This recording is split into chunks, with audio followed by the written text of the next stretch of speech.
I'm going to give you another few ways that you can regulate your nervous system.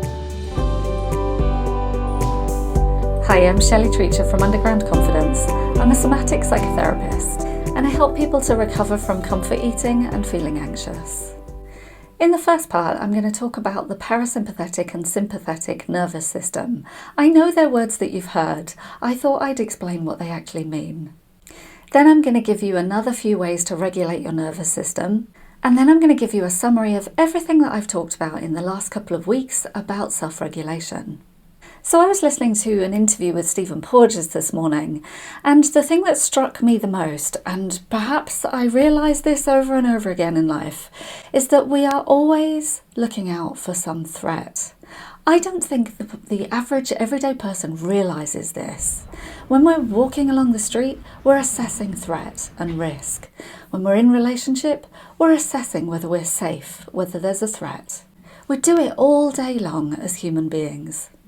Putting it really simply, the autonomic nervous system is divided into two parts: the sympathetic nervous system and the parasympathetic nervous system. The sympathetic nervous system is the one that prepares you for threat or for risk, for fight or for flight. So here, the body maximizes your potential for oxygen and blood flow to your muscles and to your lungs and to your heart, just in case you need those in order to get away or to protect yourself in some way. Blood flow here is also diverted away from your gut and your digestive system, because that's not needed when you're under some kind of threat and you need to get away. I think this is really interesting because often you're in fight or flight when you're comfort eating, so that means the digestive system is not going to be working very well.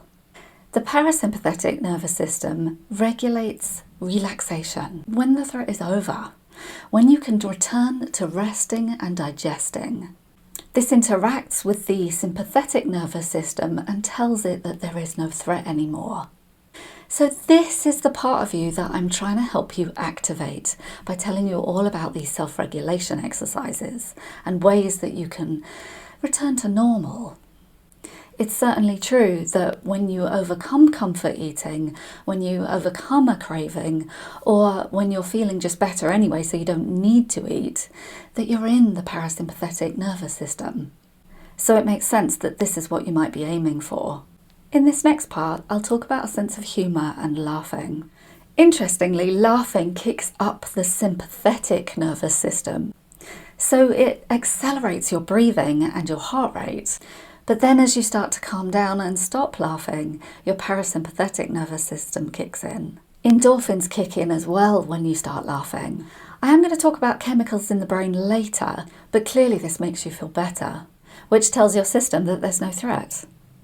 Apparently, even if you hear laughter, it improves the functioning of your autonomic nervous system, so it will tell your sympathetic nervous system that you can calm down, there's no threat. So that's something you can try. Listen to laughing and see how it feels. I think that would be a really funny one to do when you're in a binge craving. Try it, just try it. Next time you're like, oh, I've got to eat the whole packet of biscuits. Try listening to laughter. Have something ready for you to listen to and just see if there's any minute little shifts in how you feel.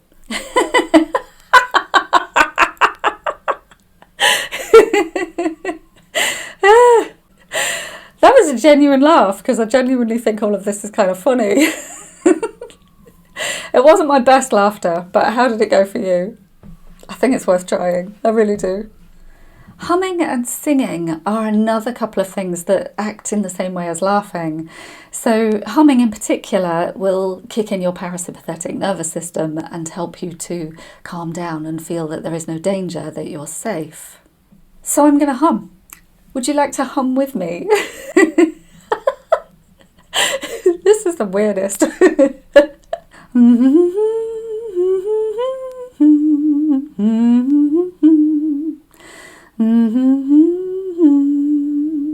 Oh, it's actually really satisfying, just finding your own rhythm. Give it a go. Movement, in particular dancing, are also fantastic ways to regulate your nervous system. There have been studies to show that dancing can reduce depression. Moving rhythmically and emotional expression through movement not only helps you to reduce depression, but also improves your brain functioning. not to mention the physical benefits. I am going to be dancing on TikTok. When I first started doing social media on TikTok, I thought I am never going to do one of those stupid dancing videos. Here I am. Definitely recommend it. Something else you might have heard a lot about is polyvagal theory. You might have heard that word bandied around, polyvagal. Stephen Porges, the man who I mentioned earlier, who I'd listened to a conversation with this morning, is famous for his polyvagal theory. The next video you see will be a polyvagal exercise. There is a huge amount of clinical evidence and just evidence with normal human beings that these exercises really help. The idea of them, of course, is to help you get back into your parasympathetic response, back into rest and digest.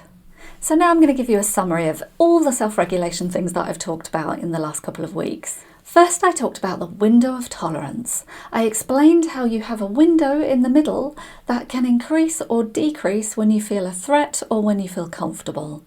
I explained that when you go out of your window of tolerance, you're generally experiencing one of two states. You might be experiencing hypervigilance or you might feel a collapse state. These are traditionally known as hyperaroused and hypoaroused. I gave you a list and some suggestions of what might trigger you out of your window of tolerance. Of course, there are plenty more, which I will be talking about. I also gave you some idea of what physiological things you might experience when you're triggered out of your window of tolerance. And then I also gave you some ideas of what might bring you back into your window of tolerance. And that's what the rest of the couple of weeks have been about. Different ways to bring your nervous system back into your window of tolerance, into something more rational or reasonable. So here's a list of the things that I've talked about for self-regulation. 1. Breathing. 2. Mindfulness. 3. Embodiment. 4. Taking a pause. 5. Slowing down. 6. Yawning. 7. A soothing voice, during which I read you a story. 8. Sense of humour or laughing. 9. Humming or singing. 10. Movement or dancing. And then finally, number 11, I gave you a polyvagal exercise. And I also talked about your autonomic nervous system, the sympathetic system and the parasympathetic system. So I'm going to take a little break now so that I can upload some of my programs. I have a lot of admin to do, unfortunately. But one of the things that I see over and over again that people are most afraid of is the feelings they'd be left with if they stopped comfort eating. So that's what I'll be talking about next time I come back. So please stay tuned and look at all my other podcasts, all my videos. You've got plenty to get through, and I'll be back in a few weeks. Thank you so much for following. If you got value from this, please share it or let someone else know so that they can follow too. This has been Underground Confidence with Shelley Treacher. Thank you so much. I'll see you again soon.